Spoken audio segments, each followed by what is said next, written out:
Me gustaría, ante todo, explicar el por qué voy a hablar sobre los cantes de las minas.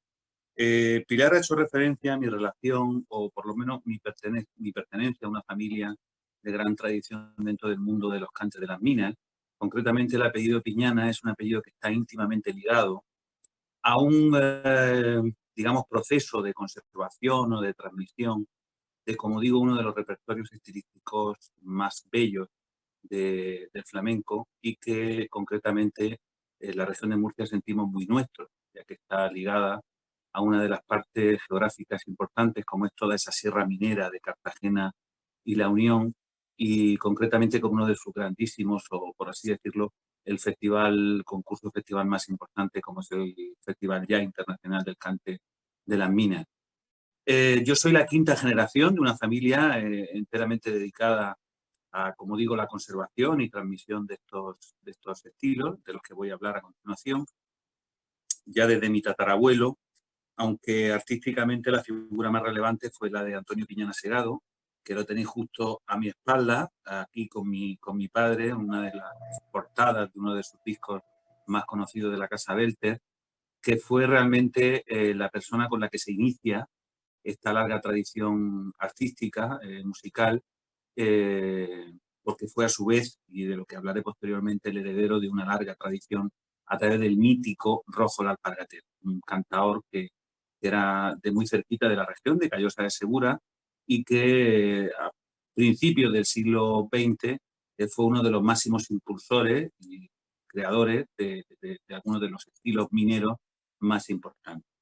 Posteriormente, ese testigo en la familia lo cogió mi padre, Antonio Piñana Calderón, conocido artísticamente como Antonio Piñana Hijo, y bueno, fue el que, digamos, ese eslabón en la cadena musical en la que, bueno, mis hermanos y yo, pues hemos seguido bebiendo y hemos seguido formando. Eh, Sin más dilación, antes de nada me gustaría también decir que cuando hablamos del flamenco, reconstruir la historia del flamenco siempre ha sido y sigue siendo hoy un empeño, una labor llena de grandes dificultades, puesto que es una música que tiene como eje vertebrador la tradición oral. Y precisamente esa tradición oral, todos esos testimonios, teniendo en cuenta que hace poco más de un siglo del nacimiento y de esa estructuración definitiva de los cantes mineros, nos han permitido hilvanar, dibujar una historia, que es la historia, al fin y al cabo, la historia de una de las partes musicales más importantes de nuestra región, como son los cantes de las minas. Para empezar, me gustaría señalar, yo voy a esbozar en líneas generales un poco sobre los cantes de las minas, iré intercalando con algunas interpretaciones a capela para que veáis un poco la diferencia. No son unas horas muy flamencas para cantar, dicen que las mejores horas son por la noche, ¿no? La hora bruja, pero en cualquier caso yo voy a hacer un esfuerzo porque me apetece estar con todos vosotros y demostraros la riqueza, ¿no? La belleza de estos cantes. Para hablar de los cantes de las minas, tenemos que hablar de uno de los elementos musicales comunes o más característicos del flamenco, como es el fandango. En realidad estamos hablando de una de las formas musicales fundamentales y que tras un proceso de aflamencamiento, con el tiempo derivó en dos grupos muy importantes de cantes derivados del fandango. Por un lado tenemos los fandangos con métrica fija, es decir, los fandangos que llevan un compás determinado, y luego los fandangos libres, sin esa métrica. Como digo, de ese frondoso árbol del fandango andaluz se desprenden estos dos grupos, y como fandangos de métrica fija, que sería el primero de los grupos, tenemos los fandangos de Huelva, que seguro que alguno de ustedes habrá oído escuchar, habrá oído hablar, los de Almería, los de Lucena, los fandangos granaínos, los malagueños. Y para hacer una pequeña muestra, me van a permitir ustedes que coja este maravilloso instrumento, que es una guitarra que yo adquirí hace ya bastantes años.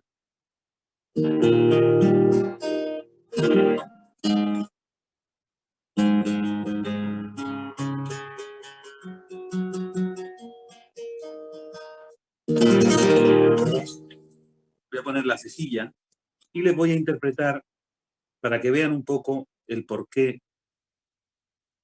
de esa diferenciación entre fandangos libres y fandangos no libres o sujetos a compás. De este primer grupo voy a hacer un fandango de Huelva para que vean esa estructura del cante del fandango. Fíjense, voy a hacer un fandango de vuelvo a traer.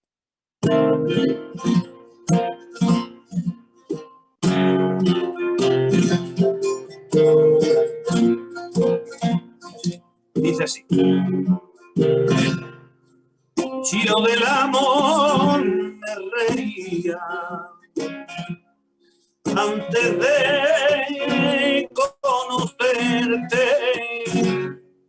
Yo del amor me reía,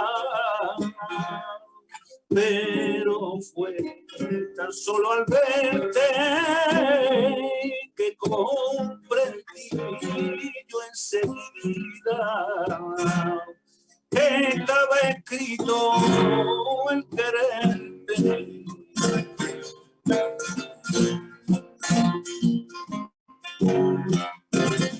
Por ejemplo, eso nos sirve, digamos, como nota a tener en cuenta cuando hablamos de los fandangos con métrica fija. Por el contrario, tendríamos el segundo grupo, donde estarían incluidos todos esos fandangos que no llevan ritmo, son cantes que se hacen exclusivamente con el acompañamiento instrumental de la guitarra sin compás, y donde se encuentran las malagueñas, las granainas y el grupo de cantes al que vamos a hacer referencia o al que estamos haciendo referencia, que son los cantes de la mina.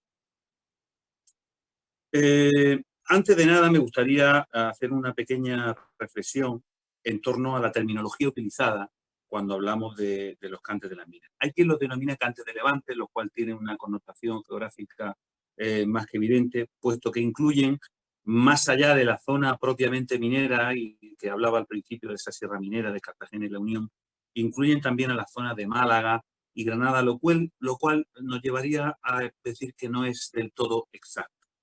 Hay otros que prefieren llamarlos cantes de las minas o cantes de minería, y un tercer grupo que aboga, como todo en la vida, en el término medio está la virtud, y aboga por una terminología intermedia que es la de cantes mineros levantinos, es decir, ni para ti ni para mí. Diría que habría una cuarta denominación que es importante tenerla en cuenta, que es la de cantes por tarantas. ¿Por qué cantes por tarantas? El cantes y la guitarra prácticamente hace poco. Me explico. Todos y cada uno de los cantes mineros, a los que iré haciendo alusión, pero por haceros un adelanto, pues la cartagenera, minera, levantica, fandango minero, sanantonera, etcétera, etcétera, etcétera. Todos y cada uno de ellos se acompañan por un toque de guitarra que se llama toque por taranta, que suena así. Que deriva, pues, de un día un señor pasó este acorde, sostenido mayor, le quitó una serie de dedos, hizo esto, y entonces lo dejó sonar, y sonaba, fijaos cómo suena ese sonido tan profundo, que a veces han establecido un símil, por así decirlo, con la mina, con la oscuridad, con el dramatismo de todas las vivencias del minero, que suena...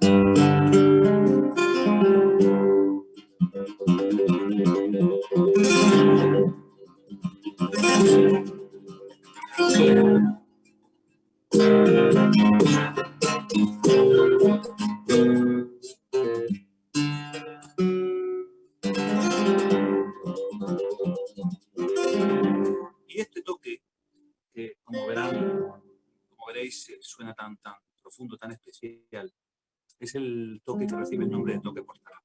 Por eso una de las denominaciones que a mí más me gusta cuando hablamos de estos cantes es llamarlos, sin más, cantes por tarantas. En cualquier caso, llamarlos cantes mineros o cantes por tarantas es exactamente lo mismo. Vamos.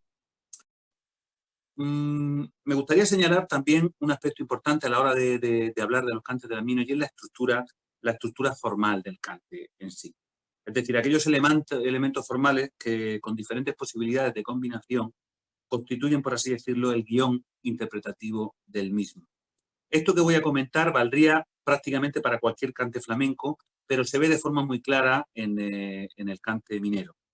Cuando escuchamos un cante minero, normalmente hay un preludio, una introducción que realiza la guitarra, se emplean diferentes técnicas, como el raqueo sobre los acordes básicos del toque, y la introducción que hace ese guitarrista finaliza con la cadencia propia del toque por tarantas. Cuando hablo de cadencia propia, hablo sobre el acorde de fa sostenido de taranta.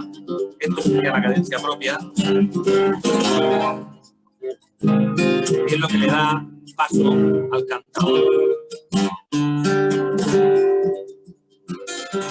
Después de esta cadencia, el cantador hace lo que denominamos un temple o una salida, que son fórmulas melódicas muy sucintas, donde, o en las que el cantador, por así decirlo, se templa, es decir, se mide consigo mismo, sabe evidentemente dónde ha puesto la cejilla. Como veis, este elemento que tengo aquí es una cejilla, que es un elemento fundamental para el cante flamenco, no tiene tampoco tantos años.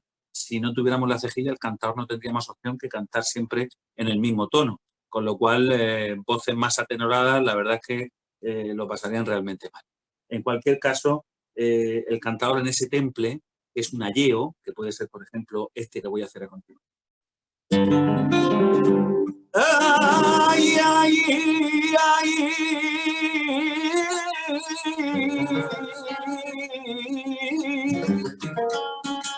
ay, ay, ay, ay,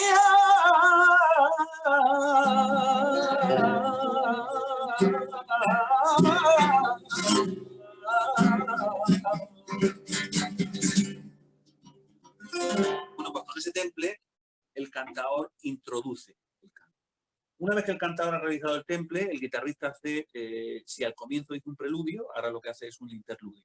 Es decir, lo que los flamencos conocemos como falseta en tono de taranta, hace su falseta, es decir,